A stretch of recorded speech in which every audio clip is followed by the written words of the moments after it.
Thank you so much, Tim, and thank you, Grumpy Troll, for having us here. I'm Lucia Hunt, Development and Partnerships Manager at Sustain Dane, and this is the kickoff of our 2023 All-Around Dane County series. So thank you so much for being here, for showing up. This series is a way for people locally to connect and share stories about what you're doing in Mount Horeb, and connect with people, share resources, ask questions, learn from one another, and also celebrate what you're doing. So that's what we are here to do. And if you have more questions about Sustain Dane, you can look for Sam, Lorenza, or myself in green. We can share more about our educational programming. We have workshops throughout the year. We have a conference in the fall. And we would love to connect with you and have you, and you can also sign up for our newsletter over there. And this series is possible thanks to our Catalyst sponsors. So we have Everlight Solar as a sponsor, as well as Ho-Chunk Gaming Madison. Thank you so much. Let's give a round of applause to them. And I'll just hand it over first to Lisa Gerlach from Everlight Solar, to say a few words. Hi, thank you all for being here. This is really good turnout. I've attended a couple of these, and it's just such a great opportunity to get like-minded individuals together. So I'm Lisa, and my coworker over there is Emily, and we're with Everlight. We're one of the largest solar companies, residential solar companies in the Midwest, and we love to give back to society because, well, we only have one planet and we're all in this together.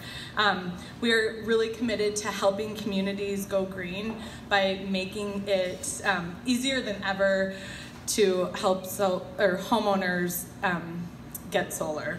So by helping cleaning up the environment with green energy and supporting tons of local organizations, we can help to make a brighter future for all. So again, thank you for being here, and if you have any questions, Emily and I will be around for a while. So thanks. Awesome. Thank you, Lisa at Everlight Solar. And next we'll have Laura Lemire from Ho-Chunk Gaming Madison.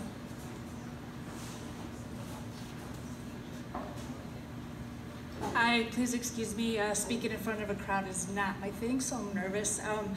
I just want to thank Sustain Dane for organizing this event.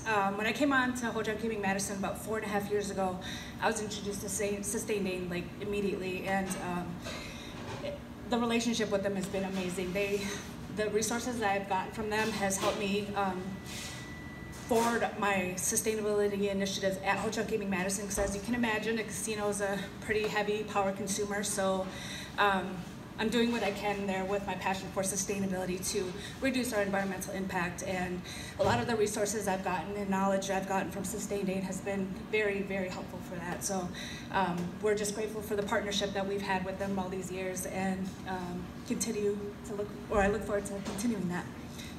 Thank you for being here. All right, thank you, Laura and Ho-Chunk Gaming Madison. And now I'll turn it over to Carrie with the Mount Horeb Sustainability Committee, and she knows all of the wonderful folks who will be sharing more tonight about what you all are doing locally. Carrie. Hi. Wow, you guys, this is a fantastic turnout. Thank you so much for coming. How's that? Good? Thank you. Thank you. There's my little mic assistant, Trisha. Thank you so much, Trisha. Get in there. Okay. I know these people well, so it's all good. What I'd like to do is let you know that y'all have 3 minutes, and I've got a little timer. I got a brand new phone that I'm learning how to use, so I may play with it on the timing tonight. The first one that I want to have speak, I'd just like to introduce Kathy Kuntz, who's the director of the Dane County Office of Energy and Climate Change. So if you want to talk to Kathy in terms of resources, Kathy is your person, and all of these folks will be available. You know, we'll be staying around afterwards when the speakers get done. I just want to let y'all know that in December 2022, we started the Mount Horeb Sustainability and Natural Resources Committee in the village. And one thing that we're working on right now is we're drafting a natural landscaping and pollinator habitat ordinance. And if you want to talk about that, just come see me after this and I'd be happy to talk to you about that. The first person that we're going to have come up is John Reindeers, and he will be representing Glow Solar, working on the Mount Horeb Children's Community School. So come on up. John, there's John.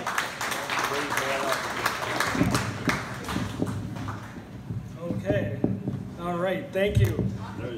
Hello everybody, my name is John Reinders. I'm with Glow Solar, and I am here today to talk about the Children's Community School Net Zero building. Who here knows what a net zero building is? Okay, some of us know.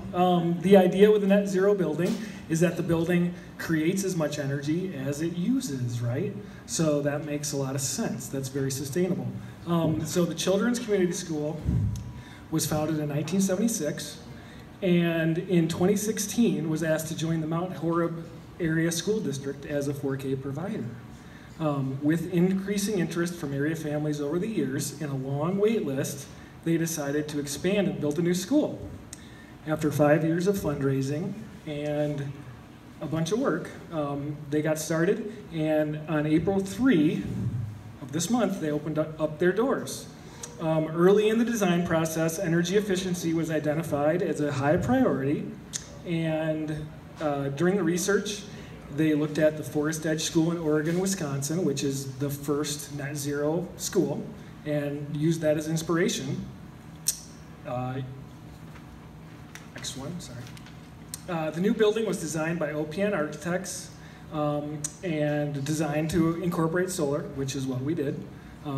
They worked with Focus on Energy to incorporate as many energy-saving things as they could. They used Energy Star appliances, R24 wall and R36 roof insulation, LED lighting with dimming and sensors, exterior lighting with daylight shutoff, and a whole bunch of other stuff along with the solar array that we installed.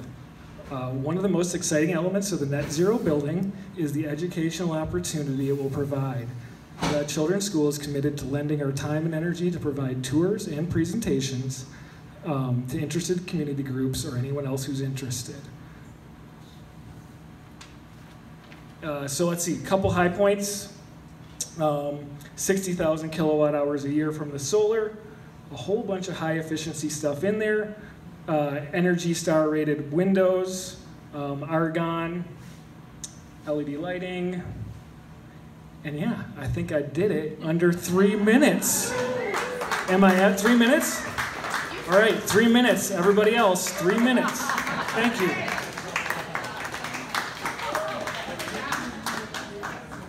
So John left you with 25 extra seconds, Jack. So you get 3 minutes, 25 seconds. So there you go. So the next speaker, thank you. The next speaker is going to be Jack Soltis, and he's going to be talking about land restoration projects on behalf of the Friends of Stewart Park. And also, I believe, in terms of the natural pollinator habitat landscaping that's being done at the Children's Community School. So, here's Jack. Okay, go. People that know me, I like to talk. So here we go, on the script. CCS, all I'll say with CCS is I'm helping them with native plant consultation, and from what's going on outside, they're doing a lot of native plantings, native shrubs, native, a little closer, is that better? Okay, I lost 10 seconds. Anyway, a lot of native plantings as part of their project. It'll be great for the kids and families, so check it out. Stewart Park, established 1911, is that right, Larry? 35. I saw 1911 somewhere. I think some things started there then, right?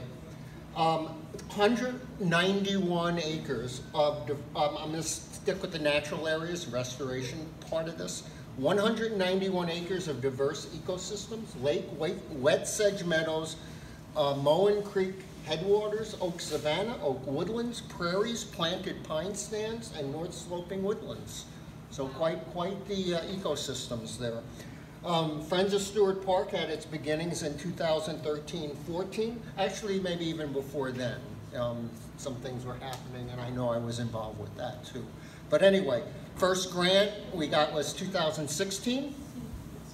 Currently, a small group of dedicated volunteers are doing primarily most of the restoration work. Operation Fresh Start crews, monthly. We get them monthly for 4 days.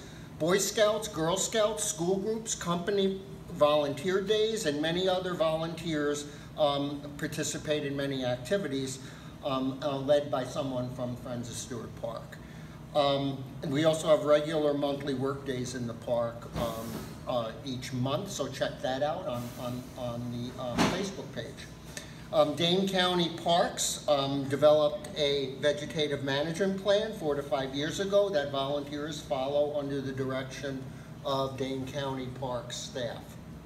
Restoration priorities right now include the oak savannas and woodlands. I've been there a long time. A 3 to 4 very special acre remnant prairie that overlooks the lake. A restored 15-acre prairie, the wetland meadows of Mound Creek headwaters. So right now we had to prioritize work. It's very special areas in the park. Restoration goals: original native plant communities and landscapes that provide a greater environmental health for land and water and for flora and fauna. Increased biodiversity, more sustainable and functional ecosystems. Functional is the key piece on native plantings. And the natural beauty and educational value of these varied ecosystems that provide for park users, schools, and the community. I'll leave it there.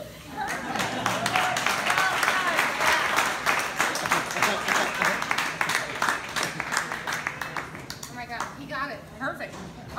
So when you guys are speaking, and I was just reminded of this, you gotta like lean into the mic so everyone can hear you. Another person that I want to point out in the crowd is our local Dane County conservationist, Marie Rabon, sitting right over there. Just kind of wave. So all of these folks are going to be, after the speaker portion is over, we're all going to be around. So if you have any questions, feel free to come up to us, and we'll have more time to answer your questions after that. Our next speakers are going to be Katie Demetz and Jules Reynolds, and they're going to be talking about food systems planning projects. So come on up. Got my timer right here. Let me get closer. Okay, all right. Can everyone hear me? Yes. All right. Hi, everyone. I'm Katie Demetz. I'm currently a PhD student at UW-Madison in urban and regional planning, studying community and regional food systems. And I also am a proud resident of Springdale, and so happy to be working on some projects that are close to home and close to my heart. Hi all, I'm Jules. I'm also a PhD student at UW-Madison. I also work with Marie on the BRICS project. And for the last year, Katie and I have been involved in a food systems planning project for the Mount Horeb area. So by food systems planning, we mean thinking long-term about the future of our food and agricultural systems and having structured conversations today and bridging resources today to build the future that we want to see. So Katie and I got a grant last spring to help fund this project. And over the past year, we've been involved in conversations and a really community-driven grassroots project to think about what food systems planning needs to look like in this area. And that culminated in a workshop last month where we invited farmers, food business owners, nonprofit leaders, and other leaders in the food system to structure this conversation for the Mount Horeb area. Yeah, and so coming out of the workshop, we heard a few sort of really salient themes, one of which was the idea that Mount Horeb is a great community asset, and there are already a lot of amazing resources and food things happening in the community, and so building on those is going to be really important as we sort of think about the future of our food system here. Another idea was this real focus on the need to think about land use and development and really cooperating across town boundaries and work with the village to make sure that we're really thinking towards the long-term future of farmland and other food production areas. One other key piece that came out was the idea of a local food policy council. The idea there is you would sort of assemble a committee of food system leaders to start really having some dialogues with the broader community in the village about sort of what we want the future of our food system to look like in a more sustained way than the sort of one-off workshop that we did. And so this is something that we're sort of working on stewarding this idea and bringing people into the conversation to think about what that might look like over the long term. So we're working on some next steps right now, and we'll be happy to sort of share back with everyone here as we sort of develop those and keep working with the community.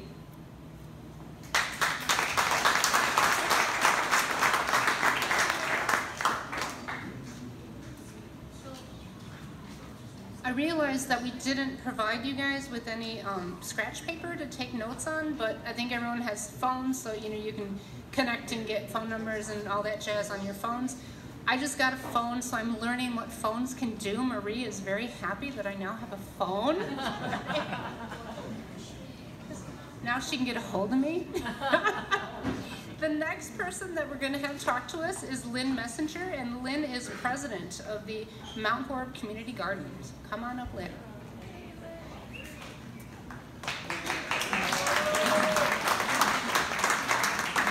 Thank you. Yes, I'm Lynn Messenger.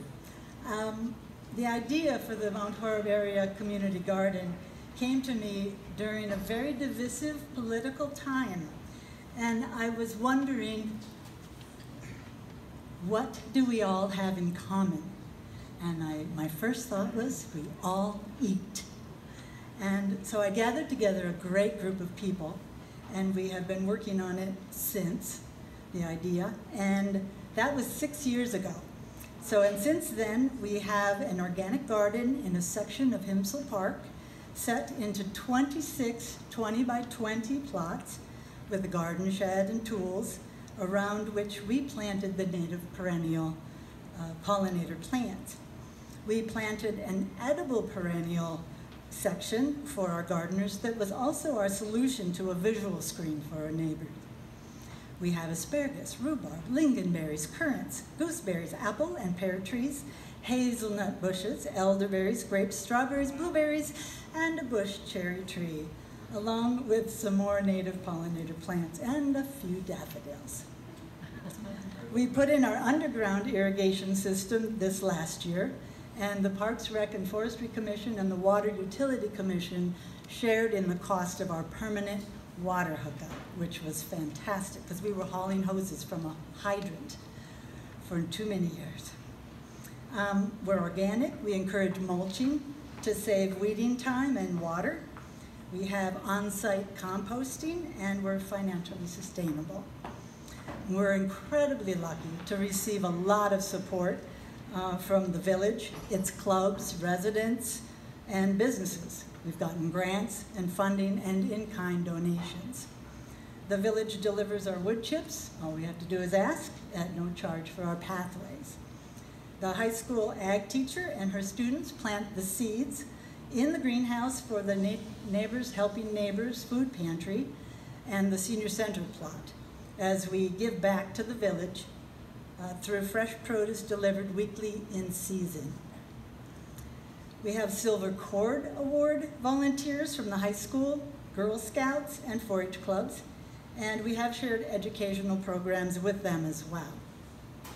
We were given 3 beautiful cedar raised beds for our elder gardeners through Rooted Wisconsin of Dane Gardens Network, built by the Latino Academy of Workforce Development. They're gorgeous. And we filled them with compost, and we have a very happy elder who is growing in them. And that we're involved in the Driftless Seed Project that gives out free seeds at our seed swap each spring. And the cabinet is kept at the Mount Horeb Historium.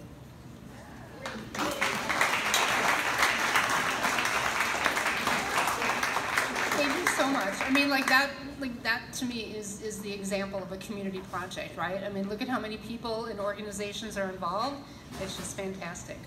So the next community organization that we're going to highlight is the Mound Garden Club, and they just have incredible success because the village board just very recently, a few weeks ago, unanimously passed a No Mow May ordinance for the village, and so that's like a huge thing that we have now for the village. So come on up, Mound Garden Club, Carolyn White.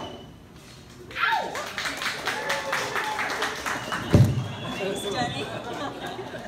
Okay, I'm Carolyn, and representing Mound View Garden Club right here in Mount Horeb. I'd like to say a few things about our group and give you the buzz about one of our major sustainability initiatives, No Mow May. We have a 68-year history of service which focuses not only on beautification but civic improvement and sustainability efforts. We have many committees and projects going on with the club, but I'll just mention a few. The one that I find really interesting, Save a Tree, Plant a Tree Fund was established in 2008 in conjunction with Miller's Supermarket. It involves an incentive for shoppers with reusable bags. So in exchange for your bag, you get 10 cents donated to the Save a Tree, Plant a Tree Fund, which is often a lot of the money is given to the village to replace damaged or diseased trees. Initially, it was to add more trees to the village parks. And, but in recent years, we've gone on to fund a native shrub demonstration area in Stewart Park and a native plant pollinator garden in a village park, actually the community garden. The late Olive Thompson was a longtime club member, and she initiated the program. She was the last living colleague of Aldo Leopold at the time, and a creator of the Shirk-Thompson Prairie. So the No Mow May initiative, brand new, through one of our free monthly educational programs that we have with the club, we learned how another nonprofit successfully instituted No Mow May in their city. So fast forward to now, Mount Horeb Village Board unanimously supported our proposal. We forged a funding partnership with Duluth Trading Company for signs and flyers. These signs are available tonight. They're over on the other side there. If you want to participate in No Mow May, you can sign up and get a sign tonight. So visit Barb, she's right here, after the talks. But first, a little bit about the evidence-based science of No Mow May. When lawns are mowed in May, early season pollinators have difficulty finding nectar and pollen from flowers that grow in the grass, the earliest flowers. So dandelions, violets, and clover bloom better and longer in unmowed grass. Second, places and plants for pollinators have been dramatically depleted by human activities. This loss of habitat correlates with decline in biodiversity. Half of our native bee species are in decline. And last, pollinators are a necessity in our world, as 1/3 of human food is sourced from plants which require them. Loss of pollinators directly impacts food security. So there's many examples of No Mow May's effectiveness. One community found that unmowed lawns had a 5-fold increase in bee abundance to that of mowed lawns. So that's proof that No Mow May is an important step to take. However, it's a small step. There are many other important actions you can also take, and they will protect pollinators. These benefits are plant a variety of native plants, so there's something in bloom all season for the pollinators and you to enjoy. I have to stop. Oh no. So Carolyn will be around afterwards if you have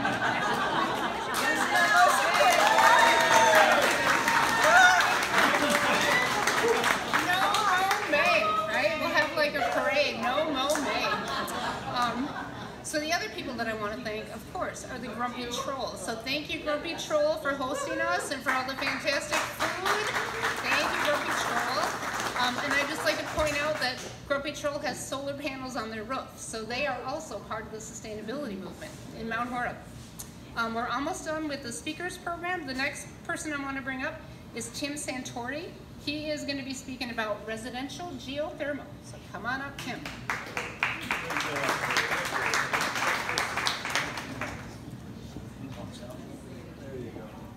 Hi, my name is Tim Santoir, and I have a geothermal heated house in Mount Horeb.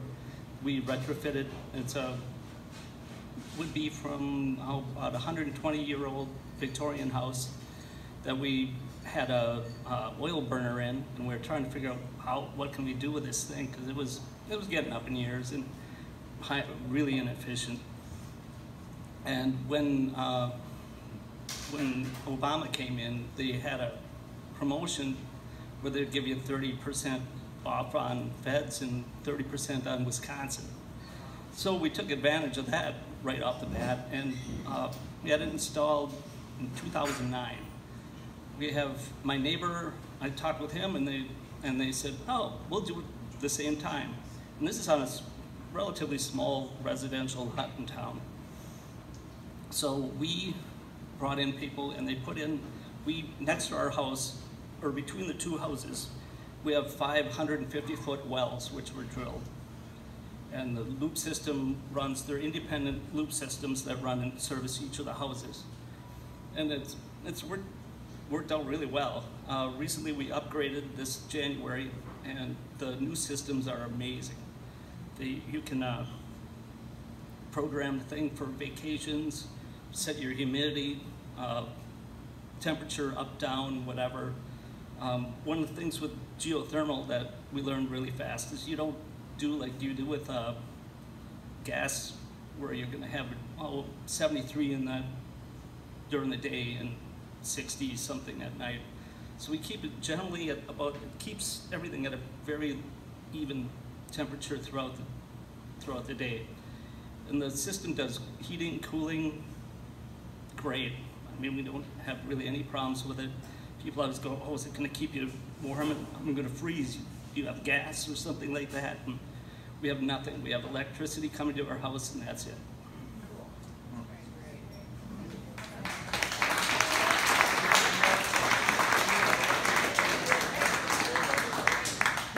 So thank you, Tim Santoir. And if you want to, talk to him in detail about it, because I think we're all going to be wanting it, because we've got a lot of monies coming from the Inflation Reduction Act, which Kathy Coons can talk to you about. So we've got a lot of good folks for you to talk to tonight. Our last speaker, again, is going to be a resident from Mount Horeb. He is Sean Dans, and he's going to talk to you about residential solar that he has on his house. So come on up, Sean.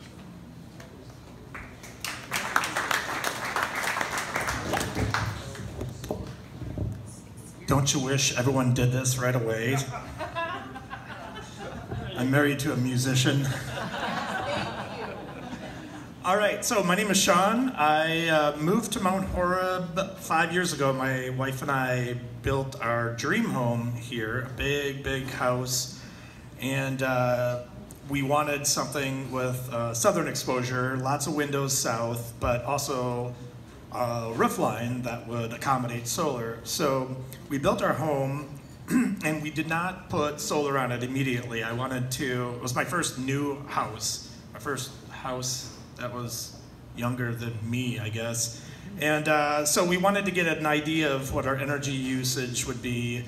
And so we lived in it for a year, and it wasn't bad. We had done a bunch of energy efficiency things.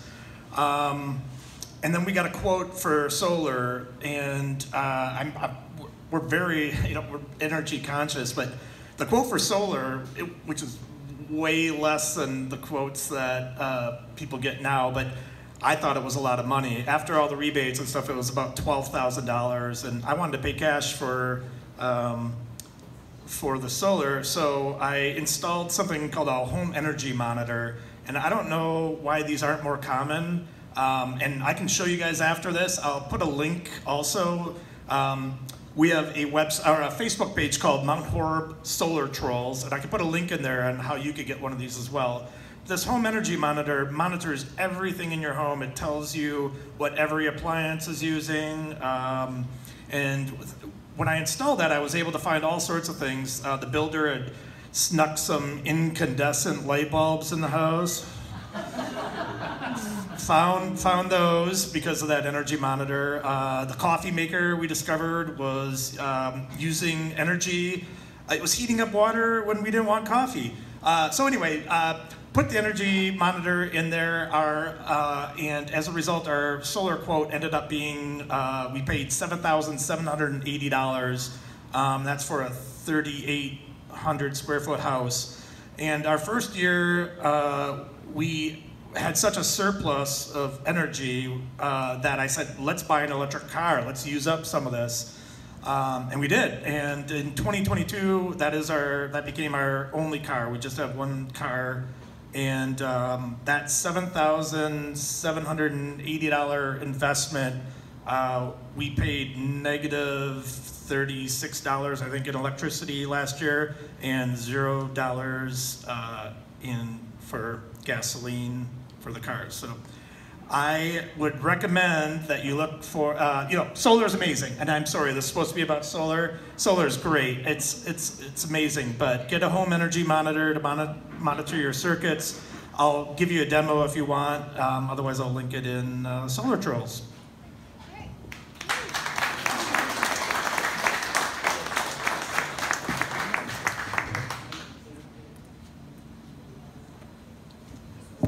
Wow, how about a big hand for all of the sustainability champions here tonight.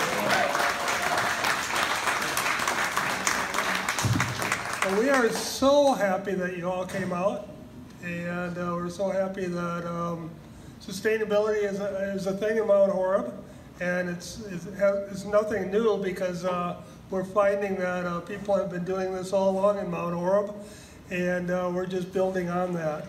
So for everybody that does anything, a lot of littles make a whole lot. So let's remember that and mingle and find new areas that you can access and make a difference. So thank you so much.